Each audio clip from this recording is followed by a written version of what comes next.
ಅಧಿವೇಶನದ ತುಂಬೆಲ್ಲ ನಿಗಮ ನಿಗಿನಿಗಿ ಮಳೆಯಲ್ಲೂ ಬಿಸಿ ಮುಟ್ಟಿಸಿದ ಬಿಜೆಪಿ ಒಳಗೂ ಹೊರಗೂ ಸರ್ಕಾರಕ್ಕೆ ಹಗರಣಗಳ ಪೆಟ್ಟು. ಇದು ಚದುರಂಗದ ಮೊದಲ ಸ್ಟೋರಿ. ಸಿದ್ದುಗೆ ಹಗರಣದ ಗುದ್ದು.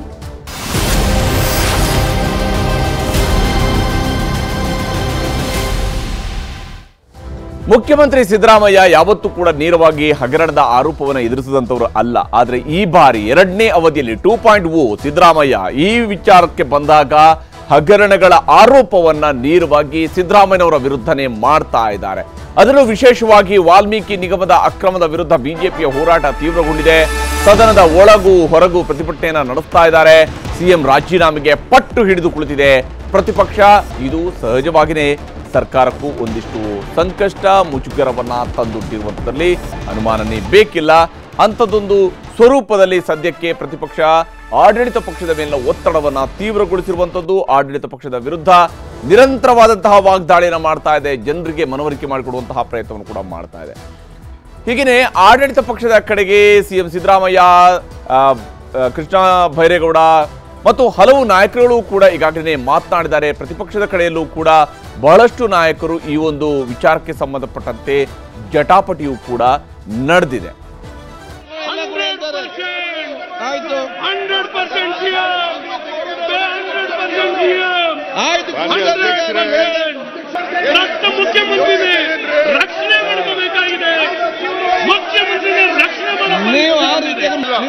ಸರ್ಕಾರ ಹೇಗೆ ನಡೆಸಬೇಕು ಅಂತ ನಿಮ್ಮಿಂದ ಕಲಿಬೇಕಾ? ನಿಮ್ಮಿಂದ ಕಲಿಬೇಕು ನಾವು.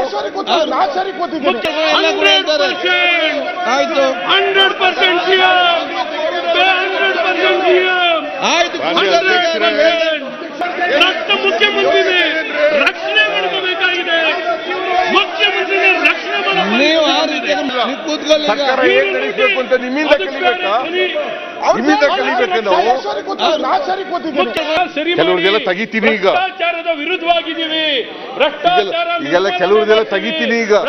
ಯಾರ್ಯಾರು ಕಾಲದಲ್ಲಿ ಏನೇನು ನಡೆದಿದೆ ಅನ್ನೋದೆಲ್ಲ ತೆಗಿತೀನಿ ಈಗ. ಅಶ್ವಥ್ ನಾರಾಯಣ ಗೌಡ, ನಿಮ್ಗಿಂತ ಜಾಸ್ತಿ ಕೂಗಕ್ಕೆ ಬರ್ತದೆ ನನಗೆ. ನಿಮ್ಗಿಂತ ಜಾಸ್ತಿ ಕೂಗಕ್ಕೆ ಬರ್ತದೆ. ಕೆಲವ್ರಿಗೆಲ್ಲ ತೆಗಿತೀನಿ ಈಗ. ಈಗೆಲ್ಲ ಕೆಲವ್ರಿಗೆಲ್ಲ ತೆಗಿತೀನಿ ಈಗ. ಯಾರ್ಯಾರು ಕಾಲದಲ್ಲಿ ಏನೇನು ನಡೆದಿದೆ ಅನ್ನೋದೆಲ್ಲ ತೆಗಿತೀನಿ ಈಗ. ಅಶ್ವಥ್ ನಾರಾಯಣ ಗೌಡ, ನಿಮ್ಗಿಂತ ಜಾಸ್ತಿ ಕೂಗಕ್ಕೆ ಬರ್ತದೆ ನನಗೆ. ನಿಮ್ಗಿಂತ ಜಾಸ್ತಿ ಕೂಗಕ್ಕೆ ಬರ್ತದೆ. ಕೆಲವ್ರಿಗೆಲ್ಲ ತೆಗಿತೀನಿ ಈಗ. ನೀನು ನೀನು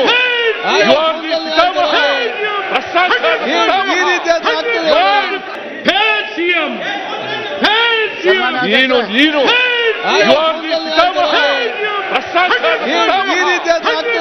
ಈ ಹಗರಣಕ್ಕೆ ಯಾರು ಬಲಿದಾನ ಆಗಿದ್ದಾನೆ ಅವನ ಬಗ್ಗೆ ಯಾರು ಒಂದೇ ಒಂದು ತುಟಿಯನ್ನು ಎರಡು ಮಾಡಲಿಲ್ಲ. ತನಿಖೆ ನಮ್ಮ ಕರ್ನಾಟಕ ರಾಜ್ಯದ ಒಬ್ಬ ಜಾಗೃತ ಮತದಾರ, ಅವನು ಶಿವಮೊಗ್ಗ ವಿಧಾನಸಭಾ ಕ್ಷೇತ್ರದ ಮತದಾರ. ಆ ಮತದಾರನ ಕೊಲೆ ಮಾಡಿದ್ಯಾರು ಅಂತ ಹೇಳಿದ್ರೆ ಯಾವುದೋ ವ್ಯಕ್ತಿ ಅಲ್ಲ, ಈ ಒಂದು ಸರ್ಕಾರದ ವ್ಯವಸ್ಥೆ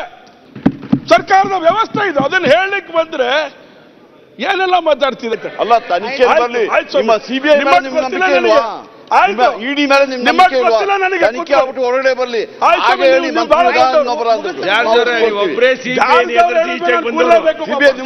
ಒಬ್ಬರೇ ಎದುರು ಸಿಬಿಐ ಬಂದರು ಅಲ್ಲ. ತನಿಖೆ ಬರಲಿ.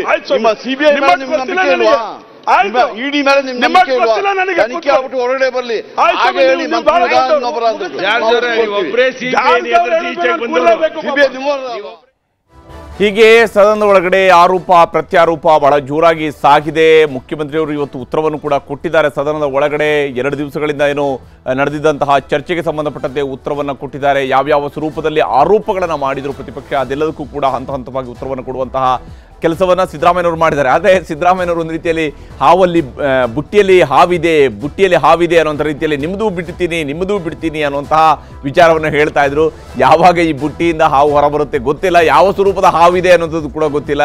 ಅದಕ್ಕೆ ನಿಜಕ್ಕೂ ಹಲ್ಲಿದೆಯಾ, ಹಲ್ಲಿಲ್ಲದ ಹಾವ, ಯಾವ ಸ್ವರೂಪದಲ್ಲಿ ಮುಖ್ಯಮಂತ್ರಿಯವರ ಬುಟ್ಟಿಯಲ್ಲಿರುವಂತಹ ಹಾವು ಯಾವುದು ಅನ್ನೋದು ಗೊತ್ತಾಗಬೇಕಾಗಿದೆ. ಮುಖ್ಯಮಂತ್ರಿಯವರು ಪ್ರತಿಪಕ್ಷದವರ ಬಾಯಿ ಮುಚ್ಚಿಸೋದಕ್ಕೆ ಹೇಳ್ತಾ ಇದ್ದಾರೆ, ನಿಮ್ಮದು ಇದೆ ಬಿಡೋದಿಲ್ಲ, ನಾನು ನಿಮ್ಮದನ್ನು ಕೂಡ ಬಿಡ್ತೀನಿ, ಸ್ವಲ್ಪದರಲ್ಲೇ ಬಿಡ್ತೀನಿ ಅನ್ನುವಂತಹ ಮಾತುಗಳನ್ನು ಹೇಳ್ತಾ ಇದ್ದಾರೆ. ಅಂದರೆ ಯಾವ ಸ್ವರೂಪದಲ್ಲಿ ಆರೋಪ ಪ್ರತ್ಯಾರೋಪ ಇಲ್ಲಿ ಸಾಗಿದೆ ಅನ್ನೋದನ್ನು ಕೂಡ ನಾವು ನೋಡ್ತಾ ಇದ್ವಿ. ಹಾಗೆಯೇ ವಿಶೇಷವಾಗಿ ವಿಧಾನಸಭೆಯಲ್ಲಿ ಈಗಲೂ ಕೂಡ ಹೋರಾಟ ಬಹಳ ತೀವ್ರ ಸ್ವರೂಪವನ್ನು ಪಡ್ಕೊಂಡಿದೆ ಮತ್ತು ಸದ್ಯಕ್ಕೆ ಪ್ರತಿಪಕ್ಷ ಬಿಜೆಪಿಯ ಸದಸ್ಯರು ಸದನದ ಬಾವಿಗಿಳಿದು ಕೂಡ ಪ್ರತಿಭಟನೆಯನ್ನು ನಡೆಸ್ತಾ ಇದ್ದಾರೆ. ಈ ಮೂಲಕ ಸರ್ಕಾರದ ವಿರುದ್ಧದ ಹೋರಾಟ ತೀವ್ರಗೊಂಡಿರುವಂಥದ್ದು. ಅಂದರೆ ಮುಖ್ಯಮಂತ್ರಿಯವರ ಉತ್ತರದಿಂದ ಸಮಾಧಾನ ಸಿಗದಂತಹ ಪ್ರತಿಪಕ್ಷ ಸದನದ ಒಳಗಡೆ ತನ್ನ ಹೋರಾಟವನ್ನು ಮುಂದುವರಿಸಿದೆ, ಬಾವಿಗಿಳಿದು ಹೋರಾಟವನ್ನು ನಡೆಸ್ತಾ ಇದೆ. ಹೀಗಾಗಿ ಸದನವನ್ನು ಮುಂದೂಡಲಾಗಿದೆ. ಆದರೆ ಸದನದ ಒಳಗಡೆ ಹೋರಾಟ ತೀವ್ರ ಸ್ವರೂಪವನ್ನು ಪಡ್ಕೊಳ್ಳುತ್ತೆ. ಯಾವ ಹಂತದವರೆಗೆ ಬಿಜೆಪಿಯವರು ಈ ಹೋರಾಟವನ್ನು ತೆಗೆದುಕೊಂಡು ಹೋಗ್ತಾರೆ ಅನ್ನುವಂಥದ್ದು ಬಹಳ ನಿರ್ಣಾಯಕ ಆಗೋದಿದೆ. ಆದರೆ ಮುಖ್ಯಮಂತ್ರಿಯವರ ರಾಜೀನಾಮೆಯ ಪ್ರಶ್ನೆಯನ್ನ ಬಹುತೇಕ ಕಾಂಗ್ರೆಸ್ ಇದುವರೆಗೆ ಯಾವುದೇ ಹಂತದಲ್ಲೂ ಕೂಡ ಸೀರಿಯಸ್ ಆಗಿ ತೆಗೆದುಕೊಂಡಂತೆ ಕಾಣ್ತಾ ಇಲ್ಲ. ಪ್ರತಿಪಕ್ಷದವರು ಮುಖ್ಯಮಂತ್ರಿಯವರದೇ ರಾಜೀನಾಮೆನ ಕೇಳ್ತಾ ಇದ್ದಾರೆ. ಆದರೆ ಸಿದ್ದರಾಮಯ್ಯನವರ ರಾಜೀನಾಮೆಯ ಹೊರತಾಗಿ ವಿಚಾರಗಳಿಗೆ ಬಂದಂಥ ಸಮಯದಲ್ಲಿ ಅವರು ಏನು ಮೂಡಾ ಹಗರಣವನ್ನು ಸಿಬಿಐಗೆ ಕೊಡಿ ಅಂತ ಹೇಳುವಂತ ಇರ್ಬೋದು, ಅಥವಾ ಈಗಾಗಲೇ ವಾಲ್ಮೀಕಿ ಹಗರಣದ ವಿಚಾರದಲ್ಲಿ ಮುಖ್ಯಮಂತ್ರಿಯವರ ರಾಜೀನಾಮೆಯನ್ನು ಆಗ್ರಹಿಸ್ತಾ ಇದ್ದಾರಲ್ಲ, ಈ ವಿಚಾರದಲ್ಲಿ ಸರ್ಕಾರದ ಮೇಲೆ ಒತ್ತಡವನ್ನು ಹೇರುವಂತಹ ಪ್ರಯತ್ನವನ್ನು ಬಿಜೆಪಿಯವರು ಮುಂದುವರಿಸಿದ್ದಾರೆ. ಆದರೆ ಇದನ್ನು ಎಷ್ಟರ ಮಟ್ಟಿಗೆ ಅವರು ಜನರಿಗೆ ಕನ್ವಿನ್ಸ್ ಮಾಡೋದ್ರಲ್ಲಿ ಯಶಸ್ವಿ ಆಗ್ತಾರೆ ಅನ್ನೋದು ಕೂಡ ಅಷ್ಟೇ ಮುಖ್ಯವಾಗಿರುವಂತಹ ಅಂಶ. ಇನ್ನು ಪರಿಷತ್ನಲ್ಲೂ ಕೂಡ ನಿಗಮದ ನಿಗಿನಿಗಿ ಹೊಗೆ ಆಡ್ತಾ ಇತ್ತು. ಯಾಕಂದ್ರೆ ಭೋಜೇಗೌಡ ಮತ್ತು ತಂಗಡಗಿ ನಡುವೆಯೂ ಕೂಡ ದೊಡ್ಡ ಮಟ್ಟದ ಜಟಾಪಟಿ ವಿಧಾನ ಪರಿಷತ್ನಲ್ಲಿದೆ. ಅಂದ್ರೆ ಕೆಳಮನೆಯ ಜೊತೆಗೆ ಮೇಲ್ಮನೆಯಲ್ಲೂ ಕೂಡ ಇದೇ ಜಟಾಪಟಿ ಮುಂದುವರೆದಿತ್ತು. ವಾಲ್ಮೀಕಿ ಅಸ್ತ್ರಕ್ಕೆ ಭೋವಿ ಪ್ರತ್ಯಸ್ತ್ರವನ್ನ ಸರ್ಕಾರದ ಕಡೆಯಿಂದ ನೀಡಲಾಗಿದೆ. ಭವ್ಯ ಅಭಿವೃದ್ಧಿ ನಿಗಮದಾಗ ಏನಾಯ್ತು, ದೇವರಾಜ ಕರ್ಮದೊಳಗೆ ಏನಾಯ್ತು,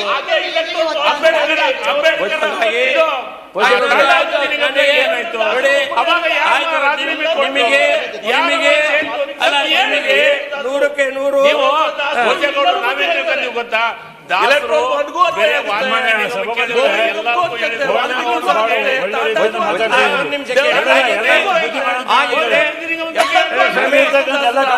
ಮಾತಾಡ್ಬೇಕಲ್ಲ ನೋಡಿ. ಸಮಾಜದಲ್ಲಿ ನಿಮ್ಗೆ ಒಂದು 20ಕ್ಕೆ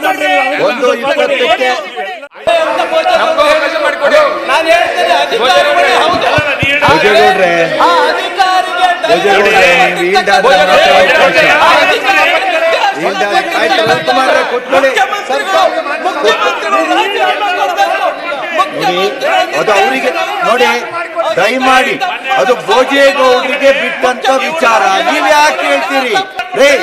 ಮುಖ್ಯಮಂತ್ರಿಗಳು ಉತ್ತರ ಕೊಡ್ತಾರೆ, ಕೂತ್ಕೊಳ್ರಿ. ಜಮೀರ್ ಅಹಮದ್ ಕೂತ್ಕೊಳ್ರಿ. ಹೀಗೆ ಸದನದ ಒಳಗಡೆ ಅಂದ್ರೆ ಮೇಲ್ಮನೆಯಲ್ಲೂ ಕೂಡ ಬಹಳ ತೀವ್ರವಾದಂತಹ ಮಾತಿನ ಜಟಾಪಟಿ ನಡೆದಿತ್ತು. ಈ ಮೂಲಕ ಸರ್ಕಾರವನ್ನ ಇಕ್ಕಟ್ಟಿಗೆ ಸಿಲುಕಿಸುವಂತಹ ಪ್ರಯತ್ನವನ್ನು ಮೇಲ್ಮನೆಯಲ್ಲೂ ಕೂಡ ಮಾಡಲಾಗಿದೆ. ಮೇಲ್ಮನೆ ಸದಸ್ಯರು ಕೂಡ ಹೇಳ್ತಾ ಇದ್ದಾರೆ, ಮುಖ್ಯಮಂತ್ರಿಯವರು ರಾಜೀನಾಮೆಯನ್ನು ಕೊಡಬೇಕು ಅನ್ನುವಂಥ ಆಗ್ರಹವನ್ನು ಅಲ್ಲೂ ಕೂಡ ಮಾಡ್ತಾ ಇರ್ತಾರೆ. ಹೀಗೆ ಸರ್ಕಾರವನ್ನ ಈ ಒಂದು ವಾಲ್ಮೀಕಿ ಅಭಿವೃದ್ಧಿ ನಿಗಮದ ಹಗರಣ ಹಾಗೆ ಮೂಡಾ ಹಗರಣ, ಈ ಎರಡು ಹಗರಣಗಳನ್ನ ಎತ್ತುಕೊಂಡು ಸರ್ಕಾರವನ್ನು ಇಕ್ಕಟ್ಟಿಗೆ ಸಿಲುಕಿಸುವಂತಹ ಪ್ರಯತ್ನವನ್ನ ಪ್ರತಿಪಕ್ಷ ಬಿಜೆಪಿ ಮಾಡ್ತಾ ಇದೆ. ಇನ್ನು ಮುಂದುವರೆದು ಕಾಂಗ್ರೆಸ್ ಸರ್ಕಾರದ ವಿರುದ್ಧ ಪೋಸ್ಟರ್ ಪ್ರೊಟೆಸ್ಟ್ ಅನ್ನು ಕೂಡ ಇವತ್ತು ಬಿಜೆಪಿಯವರು ಮಾಡಿದ್ರು.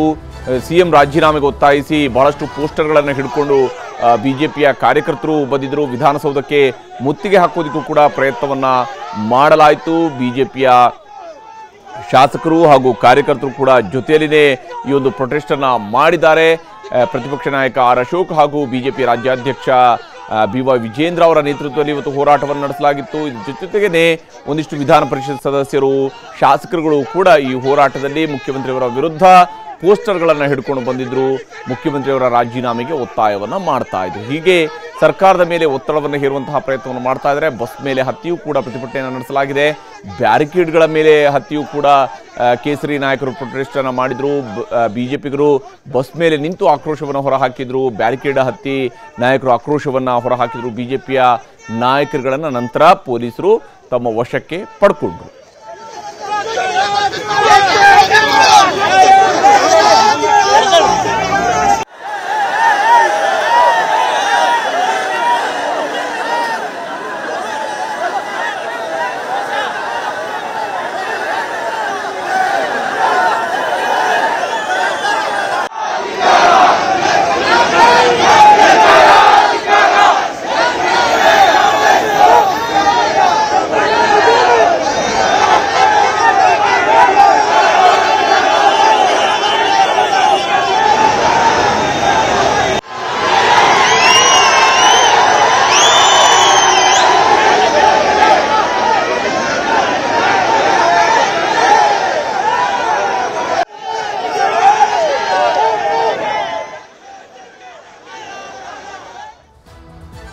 ಇನ್ನು ಈ ವಿಚಾರದಲ್ಲಿ ಹೋರಾಟವನ್ನು ಕೈಗೆತ್ತಿಕೊಂಡಿರುವಂತಹ ಬಿಜೆಪಿ ನಾಯಕರು ಸರ್ಕಾರದ ವಿರುದ್ಧ ಆಕ್ರೋಶವನ್ನು ಕೂಡ ಹೊರಹಾಕಿದ್ರು. ವಿಜೇಂದ್ರ ಬಿಜೆಪಿ ರಾಜ್ಯಾಧ್ಯಕ್ಷರು ಅವರು ಕೂಡ ಮಾತನಾಡಿದರು. ಹಾಗೆಯೇ ಬಿಜೆಪಿಯ ಮಾಜಿ ಶಾಸಕರಾಗಿರುವಂತಹ ರಾಜುಗೌಡರು ಕೂಡ ಆಕ್ರೋಶವನ್ನು ಹೊರಹಾಕಿದ್ರು.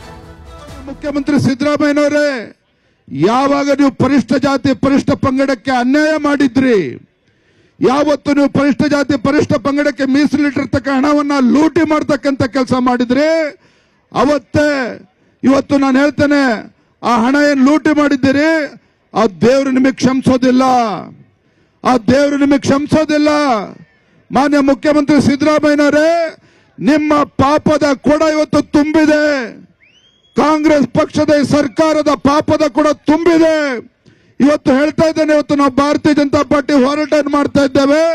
ಇದರ ಪರಿಣಾಮ ಈ ರಾಜ್ಯದ ಮುಖ್ಯಮಂತ್ರಿಗಳ ಸಮೇತ ಇವತ್ತು ರಾಜೀನಾಮೆ ಕೊಡ್ತಕ್ಕಂಥ ಸಂದರ್ಭ ಇವತ್ತು ಆಗಲೇ ಒದಗಿ ಬಂದಿದೆ. ಇವತ್ತು ಬಾಬಾ ಸಾಹೇಬ್ ಅಂಬೇಡ್ಕರ್ ಹೆಸರನ್ನ ಹೇಳ್ತೀರಿ, ಸಂವಿಧಾನ ಶಿಲ್ಪಿ ಬಾಬಾ ಸಾಹೇಬ್ ಅಂಬೇಡ್ಕರ್ ಅವರ ಹೆಸರು ಹೇಳಿಕೊಂಡು ಇವತ್ತು ಪರಿಷ್ಠ ಜಾತಿ ಪರಿಷ್ಠ ಪಂಗಡಕ್ಕೆ ಅನ್ಯಾಯ ಮಾಡಿರ್ತಕ್ಕಂಥ ಕೆಲಸ ಇವತ್ತೇನು ಮಾಡಿದ್ದೀರಿ, ಯಾವ ದೇವರು ಕೂಡ ನಿಮಗೆ ಮೆಚ್ಚೋದಿಲ್ಲ. ನಾನು ಇವತ್ತು ಮಾನ್ಯ ಸಿದ್ದರಾಮಯ್ಯನವ್ರಿಗೆ ಹೇಳೋದಕ್ಕೆ ಇಚ್ಛೆ ಪಡ್ತೇನೆ, ಯಾವತ್ತು ನೀವು ದಲಿತರ ಇವತ್ತು ಪರಿಷ್ಠ ಜಾತಿ ಪರಿಷ್ಠ ಪಂಗಡಗಳ ಅವರ ಹಣಕ್ಕೆ ಕನ್ನ ಹಾಕಿದ್ರಿ, ಲೂಟಿ ಮಾಡಿದ್ರಿ, ಅವತ್ತೇ ನೀವು ಮುಖ್ಯಮಂತ್ರಿ ಸ್ಥಾನಕ್ಕೆ ರಾಜೀನಾಮೆ ಕೊಡಬೇಕಾಗಿತ್ತು. ಬಿಜೆಪಿ ಕಾರ್ಯಕರ್ತರು ಬರೆದ ಅಲ್ಲೆಲ್ಲಿ ಪೊಲೀಸರು ಬಂಧಿಸಂತ ಕೆಲಸವನ್ನು ಮಾಡ್ತಿದ್ದಾರೆ, ಎಲ್ಲೆಲ್ಲಿ ಬಿಜೆಪಿ ಬಾವುಟ ಕಾಣುತ್ತಾ ಅಲ್ಲಿ ಬಂಧಿಸಂತ ಕೆಲಸವನ್ನು ಮಾಡ್ತಿದ್ದಾರೆ. ಇದು ಒಂಥರ ಎಮರ್ಜೆನ್ಸಿ ಏರಿದಂತ ಕೆಲಸವನ್ನು ಅವರು ಮಾಡ್ತಿದ್ದಾರೆ. ಇದು ಯಾರಿಗೂ ಶೋಭೆ ತರೋದಲ್ಲ. ನಮ್ಮ ಹೋರಾಟ ಮಾಡೋಕೆ ನಮಗೆ ಬಿಡಬೇಕು, ಅದು ನಮ್ಮ ಹಕ್ಕನ್ನು ಕಸಿದಂತ ಶಕ್ತಿ ನಿಮ್ಮ. ಇನ್ನು ಮುಖ್ಯಮಂತ್ರಿ ಸಿದ್ದರಾಮಯ್ಯನವರು ವಾಲ್ಮೀಕಿ ಹಗರಣಕ್ಕೆ ಸಂಬಂಧಪಟ್ಟಂತಹ ಆರೋಪಗಳಿಗೆ ಸದನದ ಒಳಗಡೆ ಉತ್ತರವನ್ನ ಕೊಟ್ಟಿದ್ದಾರೆ. ವಾಲ್ಮೀಕಿ ಅಭಿವೃದ್ಧಿ ನಿಗಮದಲ್ಲಿ ನಡೆದಿದೆ ಎನ್ನಲಾದ ಅಕ್ರಮದ ಬಗ್ಗೆ ಅಶೋಕ್ ಅವರು ಸಿದ್ದರಾಮಯ್ಯನವರು ರಾಜೀನಾಮೆ ಕೊಡಬೇಕು ಅಂತೇಳಿ ಕನ್ಕ್ಲೂಡ್ ಮಾಡಿದ್ದಾರೆ. ಆಮೇಲೆ ವಿಜೇಂದ್ರ ಅವರು ಕೂಡ ಅದೇ ಮಾತಾಡಿದ್ರು, ರಾಜೀನಾಮೆ ಕೊಡಿ ಅಂತ. ಅರ್ಗ ಜ್ಞಾನೇಂದ್ರ ಅವರಂತೂ SITನೇ ವಾಪಸ್ ತಗೊಬಿಡ್ರಿ ಅಂತ ಹೇಳಿದ್ದಾರೆ. ನೀವು ಹಿಂದೆ ಹೋಮ್ ಮಿನಿಸ್ಟರ್ ಆಗಿದ್ದವರು, ನಿಮ್ಮ ಕಾಲದಲ್ಲೂ ಕೂಡ SITಗಳಾಯ್ತಾ ಇದ್ದವು, ನಿಮ್ಮ ಕಾಲದಲ್ಲೂ ಕೂಡ CID ತನಿಖೆಗಳಾಯ್ತಾ ಇದ್ದವು, ನಿಮ್ಮ ಕಾಲದಲ್ಲೂ ಕೂಡ ನಮ್ಮ ಪೊಲೀಸ್ನವರೇ ತನಿಖೆ ಮಾಡ್ತಾ ಇದ್ರು ಅಲ್ವಾ? ಹೀಗೆ ಪ್ರತಿಪಕ್ಷದವರು ಹೇಳಿರುವಂತಹ ಒಂದೊಂದು ಆಗ್ರಹಕ್ಕೂ ಕೂಡ ಹೆಕ್ಕಿ ಉತ್ತರವನ್ನು ಕೊಡುವಂತಹ ಕೆಲಸವನ್ನು ಮುಖ್ಯಮಂತ್ರಿ ಸಿದ್ದರಾಮಯ್ಯನವರು ಮಾಡಿದ್ರು. ಇದರ ಜೊತೆಗೇನೆ ಇವತ್ತು ಸದನದ ಒಳಗಡೆ ಪ್ರತಿಪಕ್ಷ ಬಿಜೆಪಿಯವರ ಹೋರಾಟವೂ ಕೂಡ ತೀವ್ರ ಸ್ವರೂಪವನ್ನು ಪಡ್ಕೊಂಡಿದೆ. ಸದನದ ಬಾವಿಗೆ ಇಳಿದು ಪ್ರತಿಭಟನೆಯನ್ನು ನಡೆಸ್ತಾ ಇದ್ದಾರೆ. ಮುಖ್ಯಮಂತ್ರಿಯವರ ರಾಜೀನಾಮೆಗೆ ಒತ್ತಾಯವನ್ನು ಮಾಡ್ತಾ ಇದ್ದಾರೆ. ಮುಖ್ಯಮಂತ್ರಿಯವರು ರಾಜೀನಾಮೆ ಕೊಡಬೇಕು ಅನ್ನುವಂಥ ಆಗ್ರಹವನ್ನು ಮಾಡ್ತಾ ಇದ್ದಾರೆ. ಸದನದ ಬಾವಿಯಲ್ಲಿ ಸದ್ಯಕ್ಕೆ ಭಾರತೀಯ ಜನತಾ ಪಕ್ಷದ ಶಾಸಕರಿದ್ದಾರೆ. ಇದೇ ಕಾರಣಕ್ಕಾಗಿ ಸದನವನ್ನು 10 ನಿಮಿಷಗಳ ಕಾಲಕ್ಕೆ ಸ್ಪೀಕರ್ ಮುಂದೂಡಿಕೆ ಮಾಡಿದ್ದಾರೆ. ಖಾದರ್ ಅವರು ಮುಂದೂಡಿಕೆಯನ್ನ ಮಾಡಿದ್ದಾರೆ.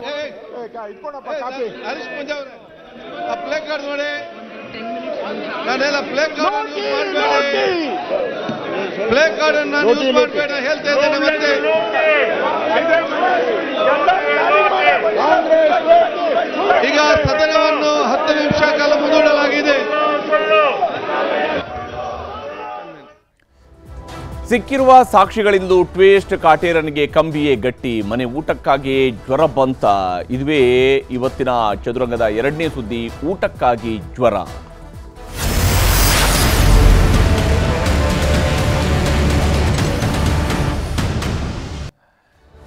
ನಟ ದರ್ಶನ್ ಸದ್ಯಕ್ಕಂತೂ ಜೈಲಿನಿಂದ ಹೊರಬರುವಂತಹ ಯಾವುದೇ ಲಕ್ಷಣಗಳು ಕಾಣ್ತಾ ಇಲ್ಲ. ನಟ ದರ್ಶನ್ಗೆ ಮತ್ತೆ ನ್ಯಾಯಾಂಗ ಬಂಧನವನ್ನ ಮುಂದುವರಿಸಲಾಗಿದೆ. 14 ದಿನಗಳ ಕಾಲ ನ್ಯಾಯಾಂಗ ಬಂಧನವನ್ನ ಮುಂದುವರಿಸಿದೆ ಕೋರ್ಟ್ ಈ ಸಂಬಂಧವಾಗಿ ಆದೇಶವನ್ನ ನೀಡಿದೆ.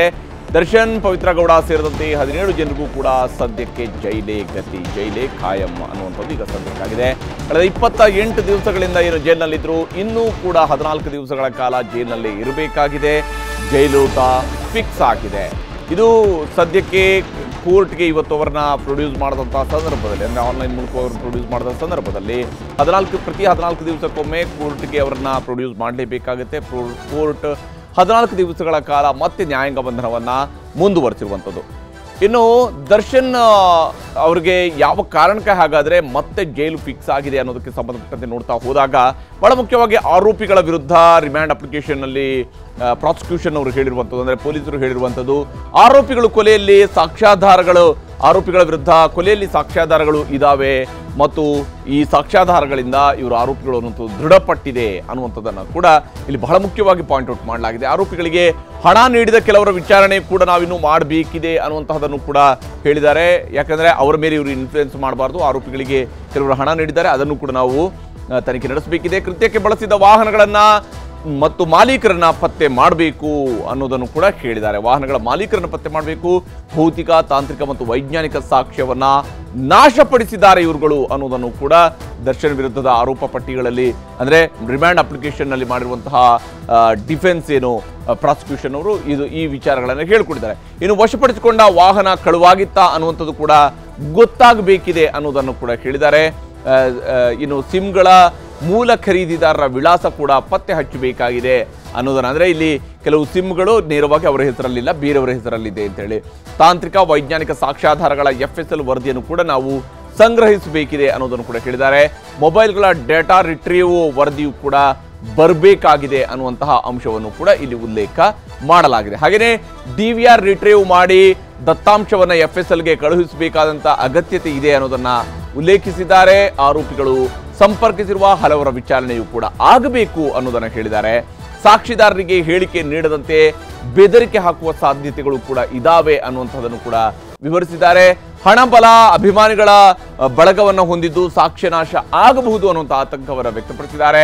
ಆರೋಪಿಗಳ ಸಂಪೂರ್ಣ ಪಾತ್ರದ ಬಗ್ಗೆ ತಿಳಿಯಬೇಕಾಗಿದೆ ಅನ್ನುವಂತಹ ಅಂಶವನ್ನು ಕೂಡ ಇಲ್ಲಿ ಉಲ್ಲೇಖ ಮಾಡಲಾಗಿದೆ. ಹೀಗೆ 13 ಅಂಶಗಳ ಮೂಲಕವಾಗಿ ಈ ಒಂದು ರಿಮ್ಯಾಂಡ್ ಅಪ್ಲಿಕೇಶನ್ ನಲ್ಲಿ ಯಾವ ಕಾರಣಕ್ಕಾಗಿ ದರ್ಶನ್ಗೆ ಈ ಒಂದು ಪ್ರಕರಣದಲ್ಲಿ ದರ್ಶನ್ ಮತ್ತು ಅವರ ಸಂಗಡಿಗರಿಗೆ ಒಟ್ಟು 17 ಮಂದಿಗೆ A1 ಮತ್ತು A2 ಅವರ ಸಂಗಡಿಗರಿಗೆ ಯಾವುದೇ ಕಾರಣಕ್ಕಾಗಿಯೂ ಕೂಡ ನ್ಯಾಯಾಂಗ ಬಂಧನ ಮುಂದುವರಿಸಬೇಕು, ಜೈಲೂಟ ಫಿಕ್ಸ್ ಆಗಬೇಕು ಮತ್ತು ಅವ್ರಿಗೆ ಯಾವುದೇ ಜಾಮೀನು ಸಿಗಬಾರದು ಅನ್ನುವಂತಹ ಒಂದು ಅಂಶವನ್ನು ಕೂಡ ಉಲ್ಲೇಖ ಮಾಡಿರುವಂಥದ್ದು. ಹಾಗೆಯೇ ಇನ್ನೊಂದು ಬಹಳ ಮುಖ್ಯವಾಗಿರುವಂತಹ ಪ್ರಕರಣ ದರ್ಶನ್ಗೆ ಸಂಬಂಧಪಟ್ಟಂಥದ್ದು ಹೈಕೋರ್ಟ್ನ ಮುಂದಿತ್ತು. ದರ್ಶನ್ ಅವರು ಈಗಾಗಲೇ ಅಲ್ಲಿ ಬೇಡಿಕೆಯನ್ನು ಮುಂದಿಟ್ಟಿದ್ರು, ನನಗೆ ಮನೆ ಊಟ ಬೇಕು, ನನ್ನ ಹೊಟ್ಟೆಗೆ ಜೈಲೂಟ ಹಿಡಿಸ್ತಾ ಇಲ್ಲ ಅಂತೇಳಿ ಹೇಳಿದ್ರು. ಆದರೆ ಈ ಊಟ ಸಿಗುತ್ತಾ ಇಲ್ವಾ ಅನ್ನುವಂಥದ್ದು ಇನ್ನೂ ಕೂಡ ಪ್ರಶ್ನಾರ್ಥಕ ಚಿಹ್ನೆ ಮುಂದುವರೆದಿದೆ. ಮನೆಯೂಟಕ್ಕೆ ಸಲ್ಲಿಸಿದಂಥ ಅರ್ಜಿಯ ವಿಚಾರಣೆಯನ್ನು ನಾಳೆಗೆ ಮುಂದೂಡಿಕೆ ಮಾಡಲಾಗಿದೆ. ಮನೆಯೂಟ ಕೊಡಬೇಕಾ ಬೇಡವಾ ಅನ್ನುವಂತಹ ಪ್ರಶ್ನೆಗಳಿಗೆ ಉತ್ತರ ನಾಳೆ ಸಿಗಬಹುದು. ನಾಳೆ ಇದರ ಬಗ್ಗೆ ನಿರ್ಧಾರವನ್ನ ಕೋರ್ಟ್ ಮಾಡಬಹುದು. ಆದರೆ ಈ ವಿಚಾರಕ್ಕೆ ಸಂಬಂಧಪಟ್ಟಂತೆ ಯಾವ ಕಾರಣಕ್ಕೆ, ಯಾವ ಸ್ವರೂಪದಲ್ಲಿ ಇಲ್ಲಿ ದರ್ಶನ್ ವಿರುದ್ಧ ಅಂದರೆ ಪೊಲೀಸರ ಕಡೆಯಿಂದ ಅಥವಾ ಜೈಲಿನ ಕಡೆಯಿಂದ ಅಂಶಗಳನ್ನು ಒದಗಿಸಲಾಗಿದೆ ಅನ್ನೋದನ್ನು ನೋಡಿದಾಗ ಜೈಲಿನಲ್ಲಿರುವ ನಟ ದರ್ಶನ್ಗೆ ಜ್ವರ ಇದೆ ಅನ್ನುವಂತಹ ವಿಚಾರವನ್ನು ಮುಂದಿಟ್ಕೊಂಡು ಅವ್ರಿಗೆ ಜೈಲೂಟ ಬೇಡ, ಮನೆ ಊಟ ಕೊಡಬೇಕು ಅನ್ನೋಂತಹ ಒಂದು ವಿಚಾರವನ್ನು ದರ್ಶನ್ ಪರ ವಕೀಲರು ಪ್ರಸ್ತಾಪ ಮಾಡಿದ್ದಾರೆ. ವೈರಲ್ ಫೀವರ್ನಿಂದ ಬಳಲ್ತಾ ಇದ್ದಾರೆ ದರ್ಶನ್. ಈ ಒಂದು ಜೈಲಿನಲ್ಲಿ ವೈರಲ್ ಫೀವರ್ನಿಂದ ಅವರು ದರ್ಶನ್ ಅವರು ಬಳಲ್ತಾ ಇದ್ದಾರಂತೆ. ಆ ವಿಚಾರವನ್ನು ಕೂಡ ಉಲ್ಲೇಖ ಮಾಡಲಾಗಿದೆ. ಆದರೆ ಈ ವಿಚಾರಕ್ಕೆ ಸಂಬಂಧಪಟ್ಟಂತೆ ನೋಡ್ತಾ ಹೋದಾಗ ದರ್ಶನ್ ಅವರು ವೈರಲ್ ಫೀವರ್ನಿಂದ ಬಳಲ್ತಾ ಇರುವಂಥದ್ದು, ಇದು ದರ್ಶನ್ ಕಡೆಯವರ ಡಿಫೆನ್ಸ್ ಇರುವಂಥದ್ದು. ಅಂದರೆ ಅವರಿಗೆ ಈ ಕಾರಣಕ್ಕಾಗಿ ಊಟ ಕೊಡಬೇಕು, ಮನೆ ಊಟ ಕೊಡಬೇಕು ಅಂತ ಹೇಳಿ. ನೋಡಿ, ಇವತ್ತಿಗ ಮನೆ ಊಟಕ್ಕೂ ಕೂಡ ಅವರು ಕೋರ್ಟಿನ ಅನುಮತಿಯನ್ನು ಪಡ್ಕೊಳ್ಬೇಕಾದಂತಹ ಸ್ಥಿತಿಯಲ್ಲಿ ತಮ್ಮದೇ ಆದಂತಹ ಅವರು ಎಸಗಿದ್ದಾರೆ ಎನ್ನಲಾಗಿರುವಂತಹ ಕೃತ್ಯದ ಕಾರಣಕ್ಕಾಗಿ ಅನುಭವಿಸ್ತಾ ಇದ್ದಾರೆ. ಇನ್ನು ಕಳೆದ 4 ದಿನಗಳಿಂದ ದರ್ಶನ್ಗೆ ವೈರಲ್ ಫೀವರ್ ಇದೆ ಅನ್ನುವಂತಹ ಅಂಶವನ್ನು ಕೂಡ ಇಲ್ಲಿ ಬಹಳ ಮುಖ್ಯವಾಗಿ ಉಲ್ಲೇಖ ಮಾಡಲಾಗಿರುವಂಥದ್ದು. ಕಳೆದ 4 ದಿನಗಳಿಂದ ದರ್ಶನ್ ಅವರಿಗೆ ವೈರಲ್ ಫೀವರ್ ಇದೆ ಅನ್ನುವಂತಹದನ್ನು ಉಲ್ಲೇಖ ಮಾಡಿದ್ದಾರೆ. ಜೊತೆಗೇನೆ ಈ ಎಲ್ಲ ಕಾರಣಗಳಿಗಾಗಿ ಮಾನಸಿಕವಾಗಿ ಕುಗ್ಗಿ ಹೋಗಿದ್ದಾರಂತೆ ದರ್ಶನ್ ಅನ್ನುವಂಥದ್ದನ್ನು ಕೂಡ ಇದು ವಕೀಲರು ಕೋರ್ಟಿನ ಮುಂದೆ ಮನದಟ್ಟು ಮಾಡಿಕೊಡೋದಕ್ಕೆ ಪ್ರಯತ್ನ ಮಾಡಿರುವಂತಹ ವಿಚಾರಗಳು. ಮಾನಸಿಕವಾಗಿ ಅವರು ಕುಗ್ಗಿ ಹೋಗಿದ್ದಾರೆ, ಮನೆಯೂಟ ಸಿಕ್ಕರೆ ಆರೋಗ್ಯ ಸ್ವಲ್ಪ ಮಟ್ಟಿಗೆ ಸುಧಾರಿಸಬಹುದು ಅನ್ನುವಂತಹ ಮನವಿಯನ್ನ ಕೋರ್ಟಿನಲ್ಲಿ ಮಾಡಲಾಗಿದೆ.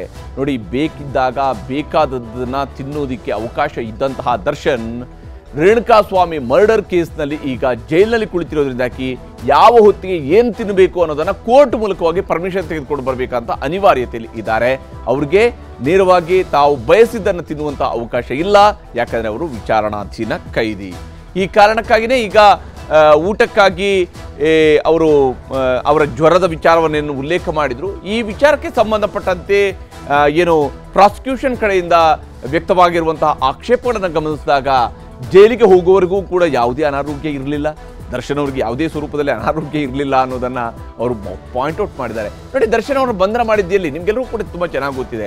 ಅವರು ಬಂಧನ ಮಾಡಿರುವಂಥದ್ದು ಜಿಮ್ನಲ್ಲಿ. ಬೆಳಗ್ಗೆ ಮೈಸೂರಿನಲ್ಲಿ ಜಿಮ್ಗೆ ಹೋಗಿ ಜಿಮ್ನಲ್ಲಿ ಅವರು ಎಕ್ಸಸೈಸ್ ಮಾಡ್ತಾ ಇದ್ದಂಥ ಸಂದರ್ಭದಲ್ಲಿ ಅವ್ರನ್ನ ಅರೆಸ್ಟ್ ಮಾಡಲಾಗಿದೆ.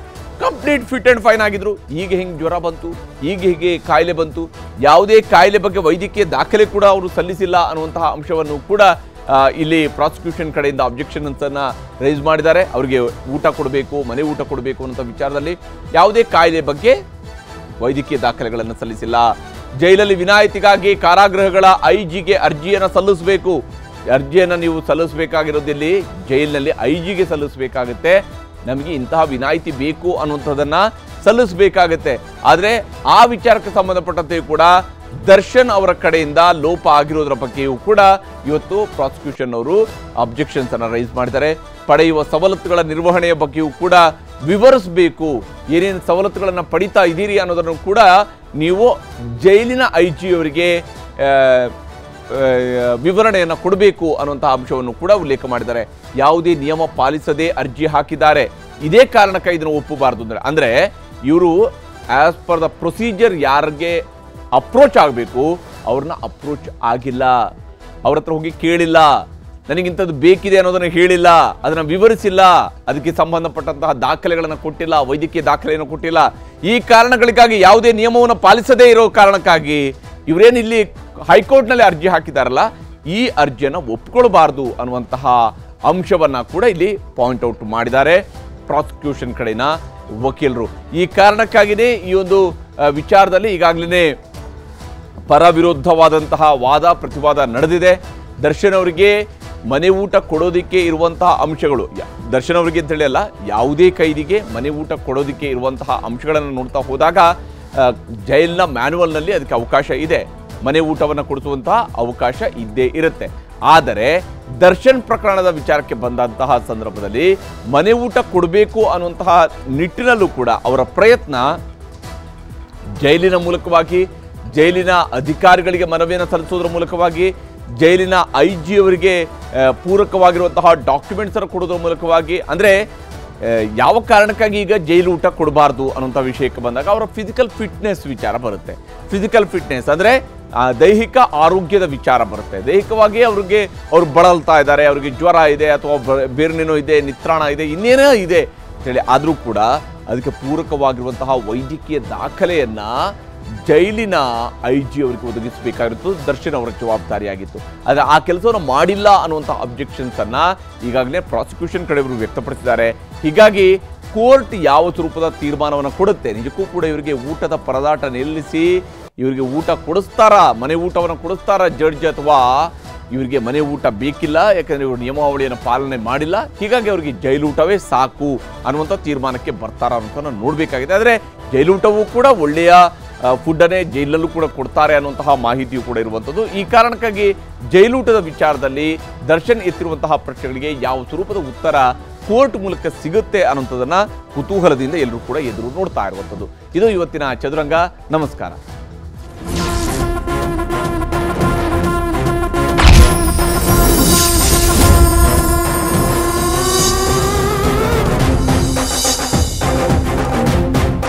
ಕನ್ನಡಿಗರ ನೆಚ್ಚಿನ ನ್ಯೂಸ್ 18 ಕನ್ನಡ ಈಗ ವಾಟ್ಸ್ಆಪ್ನಲ್ಲೂ ಲಭ್ಯ. ಕರ್ನಾಟಕ, ದೇಶ ವಿದೇಶಗಳ 360 ಡಿಗ್ರಿ ಸುದ್ದಿಯ ವಿವರಗಳನ್ನ ನಿಮ್ಮ ಕೈ ಬೆರಳುಗಳಲ್ಲೇ ಪಡಿಲಿಕ್ಕೆ ಈ QR ಕೋಡ್ ಅನ್ನ ಸ್ಕ್ಯಾನ್ ಮಾಡಿ, ನಮ್ಮ ಚಾನಲ್ ಫಾಲೋ ಮಾಡಿ, ನೋಟಿಫಿಕೇಶನ್ ಆನ್ ಮಾಡಿ.